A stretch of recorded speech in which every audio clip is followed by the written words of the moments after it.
Hello and welcome to the first edition of Can We Talk, the new podcast released by the 2158 FRC Robotics team here in Austin, Texas. I'm your host and interviewer, Gavin Sticker, and will be accompanying you in this podcast throughout our escapades into the world of robotics, FIRST, FRC, and much more for these next few months. I hope you enjoy. Go CANS! So I have with me here today Andrew Iverson, right? Yeah, that is correct. So the first question I have on the board for you today is, what do you do here at 2158? Yeah, I'm the lead technical mentor for Team 2158, the Austin CANS. My day-to-day job during build season is summed up as cat herding, basically, making sure everybody's on tasks and working towards our goals. I know I struggle with that myself sometimes, and I know many of my peers struggle with that as well, so your abilities here as a mentor are not to be forgotten. We appreciate you very much. Now, Thank you. strolling into the second question I have is, what got you first into robotics? I first saw robotics in my life in high school. It was a poster. I've been telling people posters work wonders for recruitment, and we're finally figuring it out because that's how the majority of people join our team, is by our posters we hang up. But I saw a poster much like everybody else did. It was for Vex Robotics. I joined Vex Robotics, did 3 years of that in high school, went off to university, and apparently went to one of the only universities that hosts a robotics team out of the university buildings itself. It's hosting a FIRST robotics team, and they're mentoring the high schoolers there. Interesting. Now, for those who don't know what Vex is, could you explain it? Vex Robotics is sort of like an erector set based robotics competition. You get a strict list of parts you can and can't use. It's generally smaller scale. It's about like 18 inches by 18 inches by 18 inches.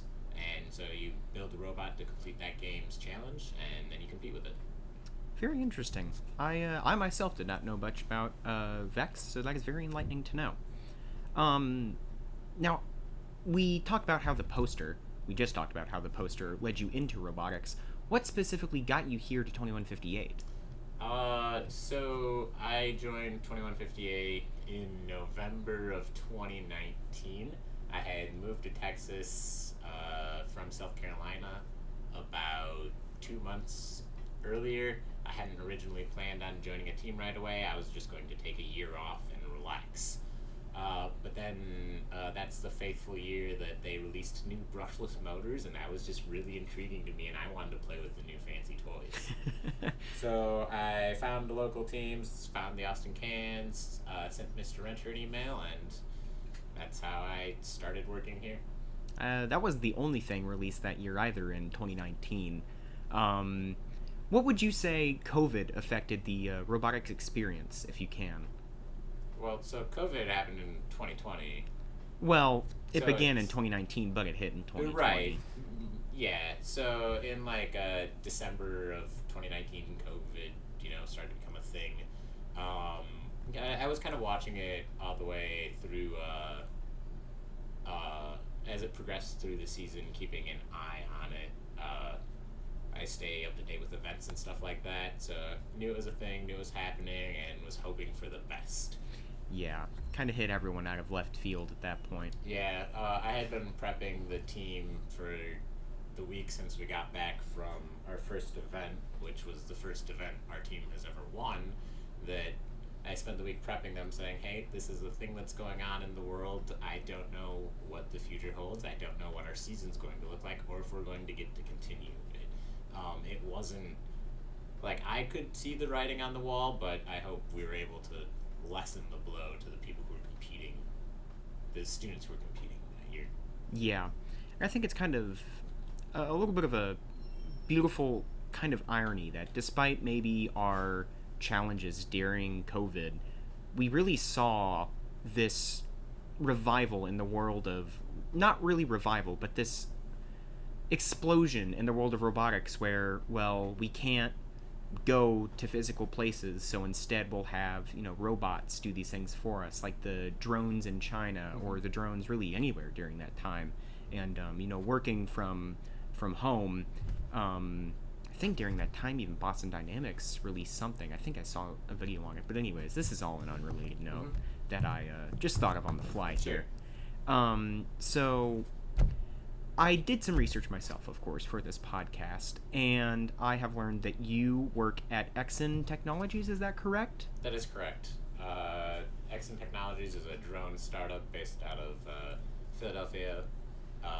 We specialize in level 4 autonomy of everything, really, but basically our specialty is working in GPS denied environments. So it's not that big of a deal if a drone flies around without anybody controlling it outside when it has a GPS signal. It has a pretty good understanding of where it is. Our drones specialize in environments where you don't necessarily have a GPS signal, such as a cave or a big building. Our drones use LiDAR and they create a map of the world around them and are able to localize it, explore, and then return back to their starting location. It's very interesting. It is actually very cool, which leads me into my question for that is, what do you specifically do at Exxon? Could you talk a little bit more about that? Yeah, I'm on the infrastructure and cloud team at Exxon. What I've been working on recently is the data pipeline for our drones back to us. So a lot of metrics and stuff, figuring out how people are using our drones, figuring out the sort of like flight time of our drones, if they're crashing too often, that kind of thing, how much value they're bringing to our customers.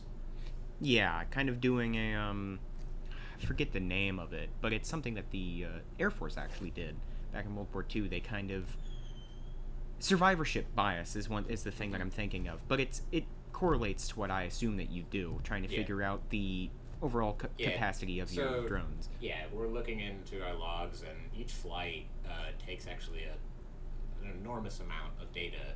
Point clouds, especially when you're dealing with a large density of point clouds, which is like the result of a LiDAR scan, that file size grows to be quite big. So we can't send that whole thing back to us because our customers are in a GPS denied environment.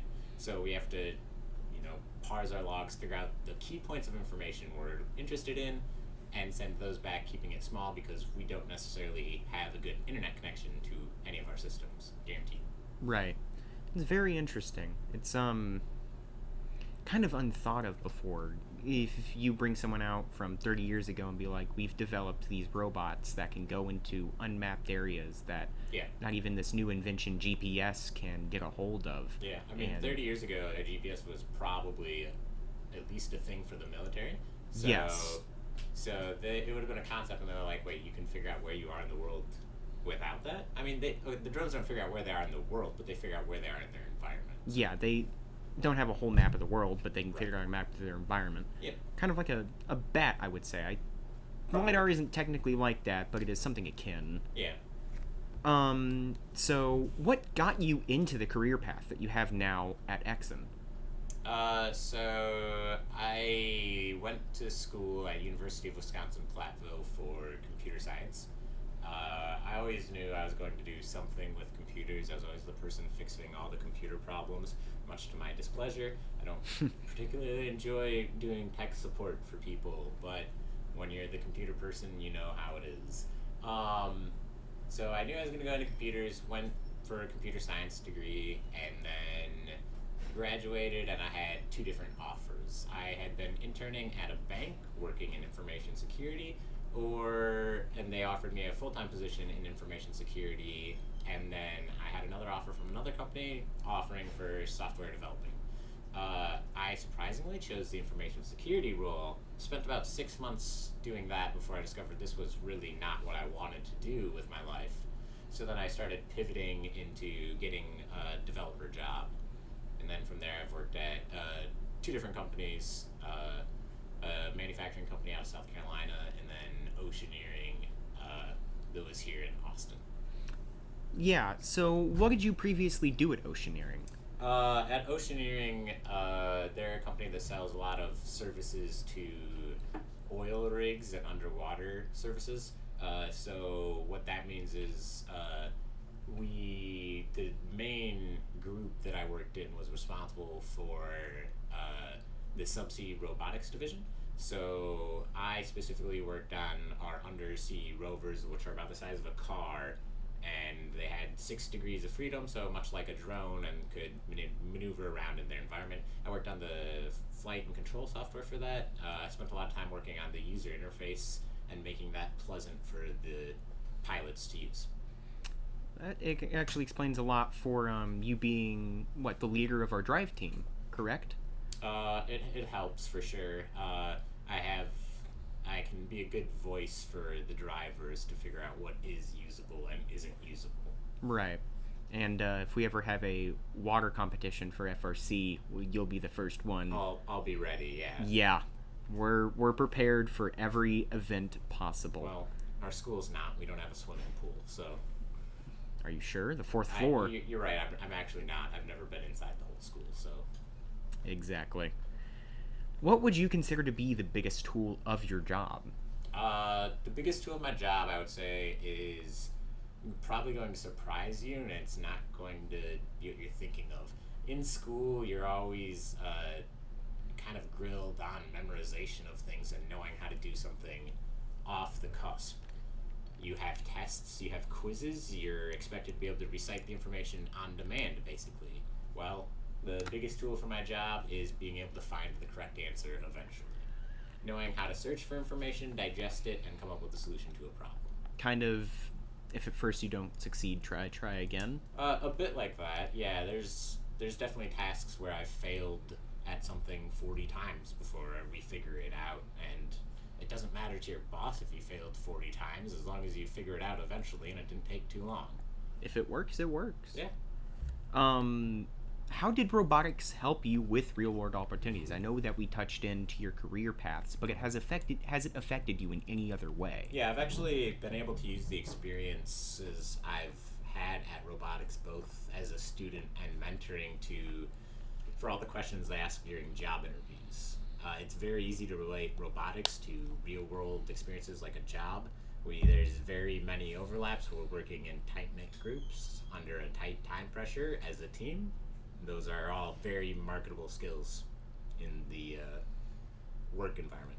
Oh yeah, I know this is definitely going on my resume. Mm-hmm. It's a very big help. I myself have found a lot of camaraderie in this organization, and I think that every day it's kind of a new day, and it does help us kids learn real world applications. And even though some of us may be working on programming the robots, some of us may be working on machining tools,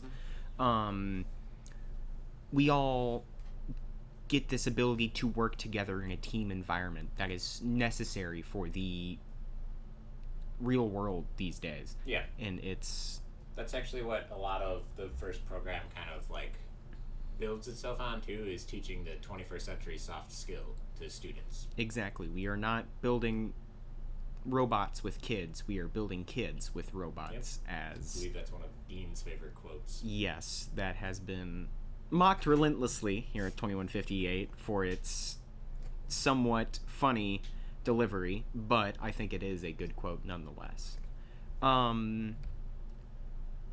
What would you say, talking about failures over and over again, what would you say has been your biggest failure, and what did you learn from that experience? Sure. I tend not to dwell too much on failures, but one of the things I wished we would have done better, or I would have done better, is how we handled the 2021 season. We didn't get a lot out of it for the students or the mentors, but it's easy to make excuses about why that season was hard. It was during COVID. Our build season was interrupted by the Great Freeze, but at the end of the day, we just didn't get much done. And looking back on it, I wish we would have been able to do more, make it more exciting for everybody. I get that. There's going to be ups and there's going to be downs, and sometimes there's downs, but at the end of the day, it wasn't a complete failure. And like you said, we just continue going on until we succeed, and it wasn't the downfall of this team. Yeah, and it certainly didn't end the team, but it certainly wasn't fun at the same time. So yeah, I think that I have even though it is my first year here, I have very good hopes about this year. I myself, as a new member, have been having a relentlessly fun time here, even while working to the best not to the best of my abilities at sometimes slacking off, but can't really help it. Though, I mean, we're here, we're talking, we're getting things done. I don't know where I'm going with this, but anyways. What did you least expect working in the field of robotics? Hmm. Looking. So, as a software engineer, and through most of like my previous jobs, it was very easy for everything you make to talk to the internet. You're building a web app, you're on the internet. You push an app to somebody's phone, that talks to the internet. Your computer usually has an internet connection. Mm-hmm. Everything's connected to the internet these days. Well, except most of what I've worked on sets are undersea robots. Yeah, oil rigs don't have great internet connection. If you were lucky, you maybe had speeds worse than dial, if at all. Makes it really hard to deploy a 4 gigabyte software update when they can't download 100 megabytes even. And then in GPS denied environments, well, great, now everybody's underground in caves. Some of the caves actually do have a wired internet network. Some, not all. Well, it takes a long way to get down there, and so when they're down there, they have to do some paperwork still. They have to be able to get it, so they'll run an Ethernet connection down. But not all of the caves and not all the environments. So the biggest thing I would say is the lack of Ethernet connectivity, lack of internet connectivity. At this rate, we should all be carrying big old internet routers on our backs, and Well, I mean, you have one in your pocket. True. It's pretty small these days. It is pretty small, and I think my cellular company would beg to differ about how much gigs I receive, despite the fact I pay for a 5G plan, but whatever. What is the biggest... what is the current obstacle with developing the robot for this build season? Sure. This build season, I'm actually, as a team, we're struggling with a nice intake. We have really fun traffic cones we're picking up, which are a nice, unique shape. We've had something that works currently. It's like combining a weed whacker, putting 2 of them, and then combining one of our other prototypes. That works pretty okay from our prototype, but it's a little goofy looking, and it creates some packaging problems, so we're trying to come up with a different way to intake cones from the floor. Right. Well, the goofiest thing I've seen the robot do was carry another Mentor on its back to test the buddy carry system. So, I mean, at this rate, anything goes. Hopefully. Hopefully. I don't know. Well, technically not anything goes, but... Yeah. We're playing find the one solution that works out of the 200 we've tried so far, so it's certainly a grind. First you don't succeed, try again. I think we should have that, like, printed in the building somewhere. Well, that's like the part of the engineering cycle that we talk about. True. That it's not really a failure. We're learning something and then we're iterating on it. Exactly. I mean, you stumble on something, you trip over something, you're like, okay, well, I gotta avoid that rock or that crack next time. Yeah. You learn from your mistakes, and I think that is again something that is very good that here at robotics, because in the regular school system, sometimes whenever we make mistakes, we're like, crap, like I made a mistake, I gotta make sure that never happens again. But we don't particularly learn anything from that mistake. We don't analyze it. We kind of develop a new way to get past it. While here at robotics, we have to be like, okay, what did we do that failed? What can we do to make that work in the case something went wrong in the creation of that idea? And do we have to create a new idea because this does not work? Yeah. It develops a lot of critical thinking skills in not only students' minds, but also maybe some adults' minds. Possibly, yeah. Who their students, come back and talk about what they've done for the day and how they've struggled through that day's process. Again, even though it is my first year here, I have nothing but good words to say about this Glad to hear. Organization. It is completely awesome. What do you think has been the problems faced by robots in the past? Any notable examples? Well, we've only recently started making decent robots, so you could point to all of them we've made as notable examples of bad things.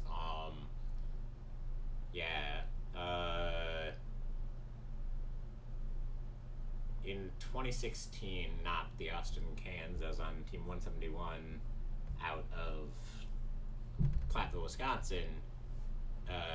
We made a robot that's goal was to go through the defenses. There's like a set of 6 defenses you had to get through, I think. We were trying to get through 4 of them. We got through about 2 of them at the end of the day. So that robot didn't quite meet its challenges. We spent a lot of time developing a really cool actuated wheeled drive base. Sort of like had 2 wheels on a piston, so it could like pop its front end up, sort of. Oh wow. It sort of looked like the Mars rover's wheels, how they're on a bogey system. Bogey. Yeah. And then we, too much to our amazement, we watched all the Kitbot chassis just drive right over it while we spent 6 weeks engineering that. And it was like, oh, okay, cool. That wasn't that useful. Yeah, that must have been like, oh boy. Yeah, I mean, it was fine. That team wasn't super competitive, I guess. So, like, we all wanted to win, but we just weren't good at it, and we didn't know we weren't good at it. So. Yeah. I mean, it happens. It's the thing about it, FRC, about FIRST.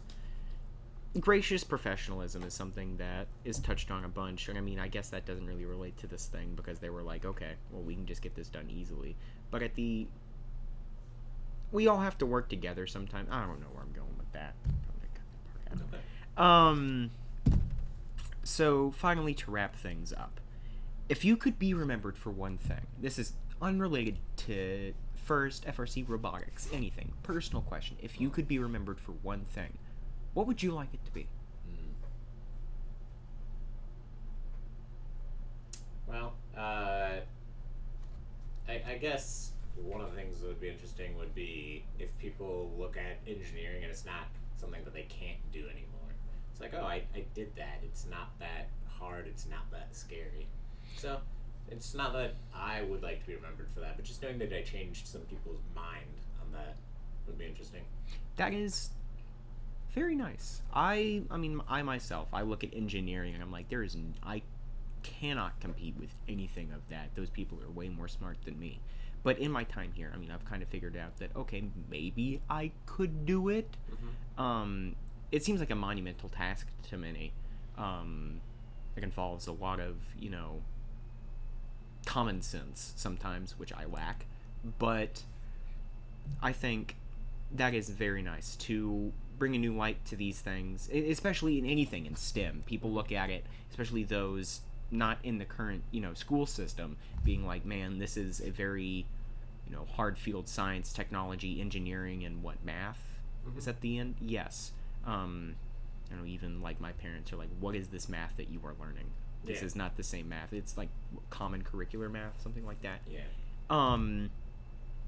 Making these tasks seem less of a monumental challenge and more normalized helps not only bring better outlook to all of engineering itself, but also for the regular person who is not affiliated that in any way to develop more thinking about this and maybe have their ideas be put onto something one day. Yeah. It's very nice. Yeah, it's about the culture change, really. Or we in this program are trying to change the culture of this world. Like, if you look back when I first was started, they didn't have engineering didn't have celebrities to look up to. Right. No one. This was back in the 90s. Engineering was a nerd thing, and it was frowned upon to do that. And that's what they started off to solve. They wanted kids to look up at engineers and see them as the celebrities. They wanted to look up at an engineer like they'd look up at a Michael Jordan. And I think we've made a long way in that culture change because people grew up watching. I even grew up watching MythBusters. Mm-hmm. Adam Savage is one of my favorite people, and like he's a celebrity and he does engineering and science. So it comes across in a different way because he's also an entertainer, but he's still doing engineering and science. Exactly, more of a normalization of it. I think it's first, yeah, if you take someone from even the 80s, the 50s, we have Albert Einstein, great mathematician, great scientist. We don't have engineers up there, maybe some architects, but no one that was designing these things, these computers, these complex systems, such as, radar or, the transistor, anything like that, that helped develop our technology immensely. And their names are just sometimes forgotten in history. Maybe they're not people like me or you where we learn about them. Yeah. But nowadays we have modern engineers that are household names. And it's very good that even though there is work to be done, we are doing something at the end of the day. We have a lot of people who are household names. There's a ton of different people, makers on YouTube that are great entertainers, and they're going out and making something and explaining why it works, and that's really cool. And like you said, just like, what's his name? I always forget it. The Mythbusters guy. Adam Savage. I always think whenever I hear it that it's not his name because it sounds so unlike him. We have, as you said, YouTubers doing that, and I even myself like enjoying those videos, and I didn't even think about it until now that I am not really, I'm being entertained while I'm also learning at the same time about how these things work. It's very nice. Well, it's not even like an unachievable goal for most people. They started in sort of the same spot you are, where they didn't know anything, and then they went and they learned how to do it, and now they're doing it. It's all achievable for everybody. Exactly. Well, I thank you for your time here today, Andrew. It was great to be here. It is very nice, and I forgot to mention, the lights outside just turned off. We have been in here for a little while. We at 2158 appreciate you immensely here, Andrew, and thank you again for your time with me today. Not a problem. We'll see you tomorrow. Oh, yeah. Thank you, everyone, for tuning in, and I hope you all have a good evening. Thank you very much.